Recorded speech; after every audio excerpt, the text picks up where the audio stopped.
नीलतनु कमलायतलोचन लोकपते विजयी भव वेङ्कटशैलपते सचतुर्मुख षण्मुख पञ्चमुख प्रमुखाखिल दैवतमौलिमने शरणागत वत्सल सारनिधे परिपालय मां वृषशैलपते अतिवेलतया तव दुर्विषहैयनुवेल कृदै प्रपराध सदैः हरितं त्वरितं वृषशैलपते परया कृपया परिपाहि हरे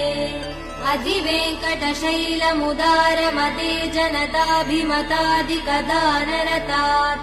परदेवदया गदितान्निगमै कमलादयितान परं कलये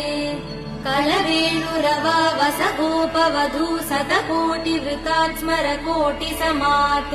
प्रतिवल्ल